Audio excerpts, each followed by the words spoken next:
तो complex number आगे बढ़ते हैं। और कॉम्प्लेक्स नंबर में अभी हमने लास्ट क्लास में कॉम्प्लेक्स नंबर की प्रॉपर्टीज़ देखी। प्रॉपर्टीज़ में क्या देखा? पहली प्रॉपर्टी थी कि दो कॉम्प्लेक्स नंबर इक्वल अगर है तो वो इक्वल कब होंगे? जब उनके रियल और इमेजिनरी पार्ट दोनों ही इक्वल होंगे। और हमने पढ़ा कि भाई कॉम्प्लेक्स नंबर में जो ऑर्डर वाली प्रॉपर्टी होती है कि एक कॉम्प्लेक्स नंबर दूसरे से कितना ज़्यादा है कितना कम है, वो एग्जिस्ट नहीं करती। इसके अलावा हमने और भी पढ़ा कि कोई भी जो सबसे इम्पोर्टेंट वो थी कि भाई किसी भी रियल नंबर को अपन ऐसे लिख सकते हैं कि real number is equal to a plus iota times b जो होता है ना, उस बी की वैल्यू अगर जीरो हो जाए तो कॉम्प्लेक्स नंबर किस में बन जाएगा? रियल नंबर में। तो रियल नंबर जितने भी हैं वो एक्चुअल में कॉम्प्लेक्स नंबर का एक पर्टिकुलर केस है ना। तो यहाँ पे real numbers are subset of complex number. फिर मैंने हम पूरा नंबर्स का जो ऑर्डर है कि कौन किसका सबसेट है वो पूरा बनाया, जिसे आप ध्यान रखना बड़ा इम्पोर्टेंट है। सबसे बड़ा जो एलिमेंट्स का डोमेन है वो कौन है? कॉम्प्लेक्स नंबर का। उसका सबसेट रियल नंबर, फिर उसका सबसेट कौन सा? रैशनल, फिर उसका नंबर सबसेट इंटीजर्स, फिर होल नंबर्स, फिर नेचुरल नंबर्स, है ना। तो ये पूरा एक ऑर्डर रहता है सभी डोमेन्स का। अब आगे बढ़ते हैं, algebraic operations of complex number सीखते हैं। एल्जेब्रिक ऑपरेशंस क्या होते हैं कि आप कॉम्प्लेक्स नंबर को ऐड कैसे करो, सब्ट्रैक्ट कैसे करो, डिवाइड कैसे करो, मल्टीप्लिकेशन कैसे करो। तो algebraic operation of complex number लेते हैं। Algebraic operations of complex numbers.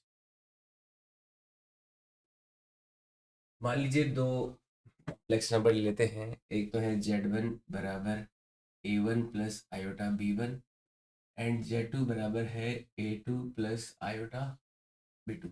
Z1 और Z2 दो कॉम्प्लेक्स नंबर है। अब यहाँ पे जो A1 A2 B1 B2 है, ये रियल नंबर्स ही हैं, रियल वैल्यूज ही है। A1 B1 A2 B2 क्या है? रियल वैल्यूज है, क्योंकि रियल वैल्यूज को अपन ट्रीट करना जानते हैं।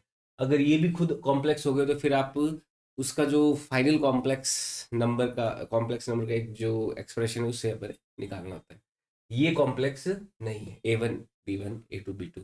यहाँ पे ये बात ध्यान रखना हियर, जो A1 coma A2 B1 coma B2 ये एलिमेंट्स है रियल नंबर्स के। ठीक है, these are the elements of real. अब इनमें अगर ऐड करना हो, है ना, सबसे पहले एडिशन लेते हैं। एडिशन में कॉम्प्लेक्स नंबर का अगर एडिशन करना हो तो Z1 प्लस Z2 करना हो तो ये क्या होगा? A1 plus iota B1 plus A2 plus iota B2। इस तरह से ऐड करेंगे। तो एडिशन में क्या होता है कि जो रियल पार्ट है उसको रियल पार्ट के साथ ऐड करो, और कॉम्प्लेक्स जो इमेजिनरी पार्ट है उसको इमेजिनरी पार्ट के साथ ऐड कर दीजिए। तो यहाँ से क्या आ जाएगा? A1 plus A2 plus iota B1 plus B2। Iota common ले लेंगे तो A1 plus A2 plus iota B1 plus B2। तो ये हमारा फाइनल वैल्यू आ जाएगा। समझ में आई बात? ठीक है। तो ये एक पहला एल्जेब्रिक ऑपरेशन है एडिशन का। तो जब भी एडिशन करते हैं तो रियल पार्ट को आपस में जोड़ दो, plus iota times imaginary part को भी आपस में जोड़ दो। ठीक इसी तरह से सब्ट्रैक्शन भी होता है। अगर सब्ट्रैक्शन की बात करें, सब्ट्रैक्शन में भी यही होता है, रियल वाले में से रियल पार्ट को सब्ट्रैक्ट कर दो और इमेजिनरी वाले में से इमेजिनरी पार्ट को सब्ट्रैक्ट कर दो। तो अगर मान लो Z1 माइनस Z2 करना है, ये क्या हो जाएगा? A1 minus A2 plus iota B1 minus B2। तो इस तरह से एडिशन और सब्ट्रैक्शन दो एल्जेब्रिक ऑपरेशन होते हैं। क्लियर? तीसरा ऑपरेशन है मल्टीप्लिकेशन। उसको समझिए। तीसरा मल्टीप्लिकेशन। देखो एडिशन सब्ट्रैक्शन तो बहुत सिंपल से हैं, कुछ ज़्यादा उनमें भेद नहीं है। रियल को रियल से, इमेजिनरी को इमेजिनरी से ऐड या सब्ट्रैक्ट कर दो। मल्टीप्लिकेशन में क्या होता है? मल्टीप्लिकेशन, इसमें क्या होता है, अगर मान लो Z1 मल्टीप्लाई में Z2 लेना है तो A1 प्लस आयोटा B1 को हमें मल्टीप्लाई करना है A2 प्लस आयोटा B2 में। A1 प्लस आयोटा B1 में किसका मल्टीप्लाई करना है? A2 प्लस आयोटा B2 में मल्टीप्लाई करना है। तो आप देखो, जैसे अपन दो जो फैक्टर्स होते हैं, है ना, दो गुणनखंड जो होते हैं फैक्टर्स, इनको जब मल्टीप्लाई करते हैं, दो ब्रैकेट्स को मल्टीप्लाई करते हैं, ठीक वैसे ही मल्टीप्लिकेशन यहाँ पे होगा। इसको इससे, इसको इससे, इसको इससे, फिर इसको इससे, ठीक है। तो A1 A2 plus iota A1 B2 plus iota B1 A2 plus iota का स्क्वायर B1 B2, ये मल्टीप्लिकेशन हो जाएगा। ठीक है, तो फाइनल वैल्यू देखो क्या आएगी। आयोटा का स्क्वायर -1 होता है, ये हो गया A1 A2, और ये हो जाएगा माइनस में B1 B2 plus iota common ले लिया, तो ये हो जाएगा A1 B2 plus A2 B1, हो जाएगा A1 B2 plus A2 B1। समझ में आई बात? A1 A2 minus B1 B2 plus iota A1 B2 plus A2 B1। Okay, तो ये मल्टीप्लिकेशन में आ जाएगा। तो रियल पार्ट क्या हो जाएगा मल्टीप्लिकेशन का? A1 A2 minus B1 B2, और इमेजिनरी पार्ट क्या हो जाएगा? A1 B2 plus A2 B1 हो जाएगा। समझ में आई बात? तो ये मल्टीप्लिकेशन में रहता है। और चौथा डिवाइड का ले लेते हैं, जो बड़ा इंपॉर्टेंट है, जिसमें थोड़ा सा आपको चीज़ें और सीखने को मिलेगी कि आप अगर Z1 में Z2 का डिवाइड करते हो, तो ये देखो क्या हो गया, A1 प्लस आयोटा B1 में किसका डिवाइड कर रहे हैं? A2 प्लस आयोटा B2 को। तो यहाँ पर इस कॉम्प्लेक्स नंबर के साथ डील करना, अगर डील करना चाहते हैं कि इसको कैलकुलेशंस में कैसे यूज़ करें, अलग अलग जगह कैसे यूज़ करें, तो यहाँ पे एक बात ध्यान रखनी होती है, क्या, कि आप इसको कन्वर्ट करिए real plus iota times imaginary part. उस फॉर्म में आपको कन्वर्ट करना है। अभी उस फॉर्म में कन्वर्ट नहीं है ना। अगर आपको इसका बोला जाए कि भाई इसका रियल पार्ट का वैल्यू कितना है, इस एक्सप्रेशन का इमेजिनरी पार्ट का वैल्यू कितना है, तो वी डोंट नो येट, हमें अभी नहीं पता। इसमें जैसे आपको रियल पार्ट का वैल्यू पता चल गया, इमेजिनरी पार्ट का, इस एक्सप्रेशन में क्या, इस एक्सप्रेशन के रियल और इमेजिनरी पार्ट की वैल्यू आप इसको जस्ट देख के बता सकते हो? नहीं बता सकते ना। तो हमें क्या करना पड़ता है, एक काम करना पड़ता है, क्या करना पड़ता है कि नीचे वाले को पूरा रियल बना दें हम। नीचे वाले को क्या करते हैं? पूरा रियल। नीचे वालों को रियल बनाने के लिए हम क्या करते हैं, इसका जो मल्टीप्लाई डिवाइड किसका करते हैं, इसका कॉन्जुगेट जो होता है, इसका जो नेगेटिव वाला पार्ट होता है, जैसे इससे मल्टीप्लाई करेंगे A2 माइनस आयोटा B2 से मल्टीप्लाई, और A2 माइनस आयोटा B2 से डिवाइड। ठीक है, मल्टीप्लाई डिवाइड होता है। मल्टीप्लाई डिवाइड में से देखो क्या होगा, ऊपर वाले का मल्टीप्लाई हो गया A1 A2 A1 B2 B1 A2, और B1 B2 आयोटा का स्क्वायर है, माइनस होगा, एक माइनस माइनस प्लस हो जाएगा, प्लस B1 B2, ये तो रियल पार्ट आ जाएगा ऊपर वाले का, और इमेजिनरी पार्ट क्या आएगा? B1 B1 A2 प्लस का A1 B2 माइनस का, तो plus iota B1 A2 minus A1 B2, और डिवाइड बाय नीचे देखो क्या आने वाला है, A2, जैसे A plus b, A minus b को मल्टीप्लाई करते तो क्या आता है? A square minus b square, तो ये तो हो जाएगा A स्क्वायर, यानी कि A2 का square, b square, b square देखो इसको करोगे तो माइनस ऑफ आयोटा B2 का होल स्क्वायर करोगे ना, A square minus b square, तो क्या हो जाएगा? माइनस आयोटा B2 का होल स्क्वायर। अब इसको आयोटा स्क्वायर को बाहर लाएंगे, B2 स्क्वायर आयोटा स्क्वायर हो जाएगा, आयोटा स्क्वायर क्या होता है? -1, माइनस माइनस क्या हो जाएगा? +1। तो यहाँ पे क्या आ जाएगा? A2 square plus B2 square हो जाएगा। समझ में आई बात? तो ये हो जाएगा डिवीजन में। अब A2 square plus B2 square का दोनों तरफ डिवाइड करते हैं, तो हो जाएगा A1 A2 plus B1 B2 upon में A2 square plus B2 square plus iota times A1 B1 A2, या फिर A2 B1 minus A1 B2 upon में A2 square plus B2 square.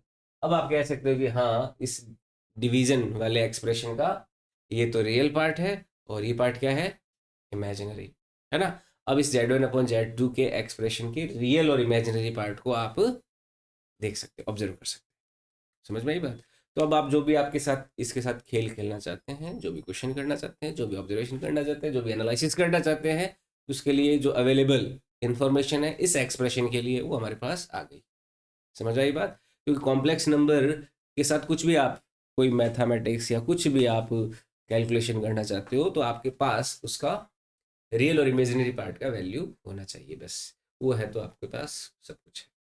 ठीक है, उस कॉम्प्लेक्स नंबर से रिलेटेड वो जानकारी है सारी। तो ये इतना पार्ट नोट कर लीजिए। देखो आगे बढ़ते हैं। जो एल्जेब्रिक ऑपरेशंस हमने किए हैं, इनके कुछ फंडामेंटल प्रॉपर्टीज होती है। Closure law, associative law, cumulative law, है ना। इस तरह की कुछ प्रॉपर्टीज होती है। ये प्रॉपर्टीज हम जब इन पे एल्जेब्रिक ऑपरेशंस कर रहे होते हैं उस समय हमें काम में आती है। रियल नंबर्स के लिए हमने इतना ज़्यादा कर रखा होता है कि हम बाय डिफ़ॉल्ट वो जानते हैं, पर इनके वर्ड मीनिंग नाम ये हर जगह पे आते हैं। जब भी कोई नए टाइप का नंबर सिस्टम, नए टाइप का नंबर्स को, वैल्यूज़ को एक्सप्रेस करने का जब क्रिएट होता है, तो उसमें ये लॉज भी हम उसके साथ साथ जोड़ते हैं। ठीक है, तो ये प्रॉपर्टीज़ क्या होती है उनको समझते हैं। ये प्रॉपर्टीज़ क्यों पढ़ी जाती है, इसका कारण ये है कि भाई कॉम्प्लेक्स नंबर एक नए तरह का नंबर सिस्टम आपके सामने बन के आया है। तो कॉम्प्लेक्स नंबर के जब भी आप ऑपरेशंस कर रहे होंगे, तो आपके सामने ये कंडीशन आएगी कि भाई Z1 को Z2 से मल्टीप्लाई कर रहे हैं, या फिर Z2 को Z1 से मल्टीप्लाई कर रहे हैं। तो क्या Z1 Z2 और Z2 Z1 को मल्टीप्लाई करना सिमिलर है, सेम है, या अलग अलग है ना। तो इस तरह की ये जो लॉ है हमें देखने हैं, जो कि हमें जब भी हम एल्जेब्रिक कैलकुलेशंस कर रहे होते हैं उस समय कोई दिक्कत नहीं आती। तो properties of algebraic operations, properties of algebraic operations. Algebraic operations की प्रॉपर्टीज क्या है। पहली प्रॉपर्टी है प्रॉपर्टीज ऑफ एडिशन। ठीक है, पहले लेते हैं properties of addition.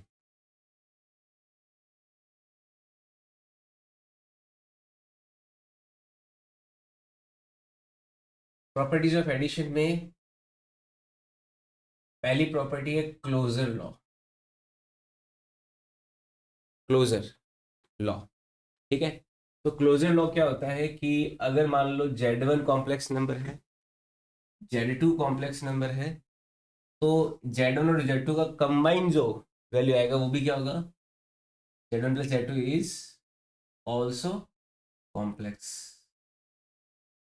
If Z1 Z2 are complex. ठीक है, आर एलिमेंट ऑफ सी। तो Z1 प्लस Z2 भी क्या होगा, मतलब दोनों का कंबाइन वैल्यू जो है वो भी क्या होगा, कॉम्प्लेक्स नंबर ही होगा। ठीक है, Z1 Z2 अगर कॉम्प्लेक्स है। हाँ, मतलब कुछ हो सकता है कि भाई उसके इमेजिनरी पार्ट आपस में कैंसिल हो जाए, पर एलिमेंट ऑफ सी इसलिए बोल दिया क्योंकि अगर वो रियल वैल्यू भी है तो एलिमेंट ऑफ सी ही है। समझ में आई बात। ठीक है, दूसरा दूसरा है associative cumulative law. Commutative law,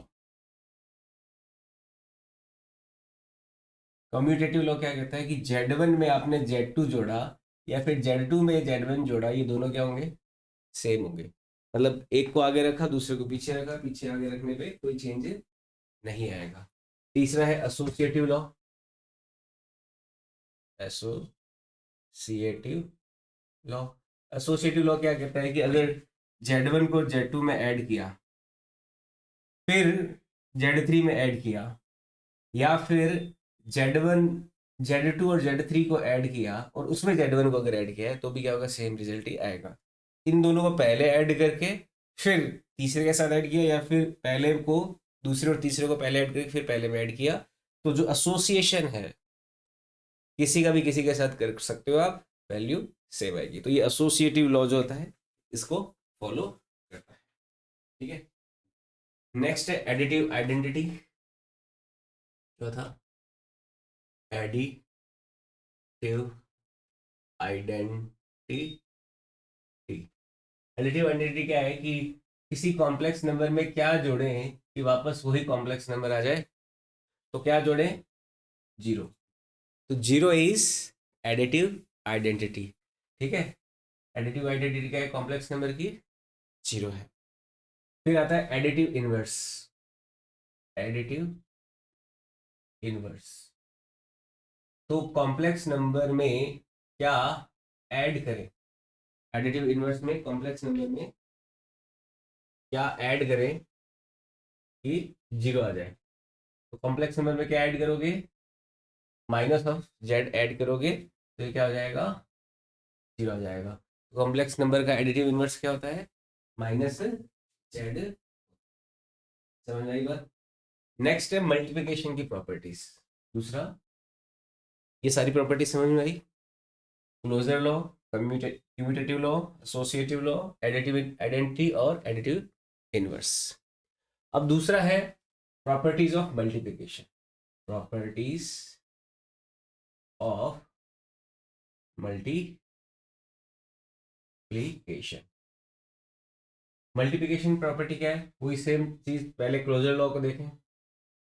closure law यानी कि Z1 और Z2 को दोनों को मल्टीप्लाई कर दें तो वो भी एलिमेंट ऑफ क्या होगा? C ही होगा, कॉम्प्लेक्स नंबर का ही पार्ट होगा।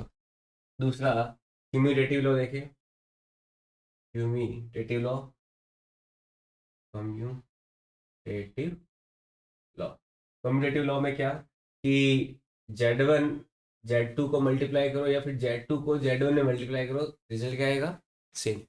आगे पीछे करके मल्टीप्लाई करो तो भी क्या रिजल्ट रहने वाला है? सेम रहने वाला है। Next, associative law. Associative law क्या कहता है कि Z1 और Z2 को मल्टीप्लाई किया फिर Z3 के साथ मल्टीप्लाई किया, ये बराबर होगा अगर Z2 को और Z3 को मल्टीप्लाई करो फिर Z1 से मल्टीप्लाई करो। ठीक है, तो ये एसोसिएटिव लॉ हो गया। ओके, ये एसोसिएटिव लॉ हो गया। मल्टीप्लिकेशन आइडेंटिटी,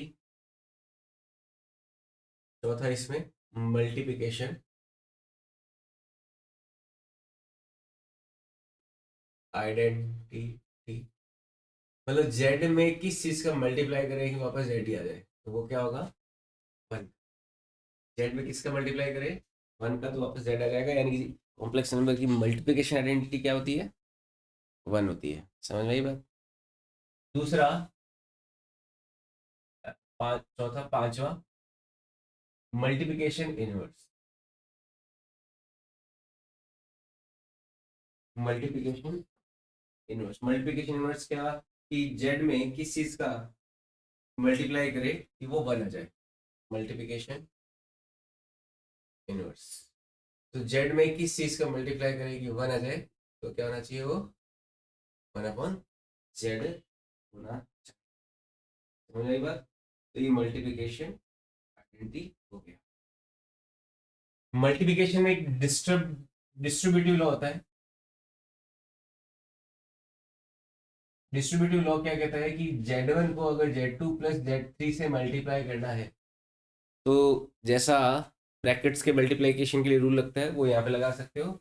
Z1 को Z2 से मल्टीप्लाई कर दो प्लस Z2 को Z3 से मल्टीप्लाई कर दो, रिजल्ट आ जाएगा। समझ आई बात?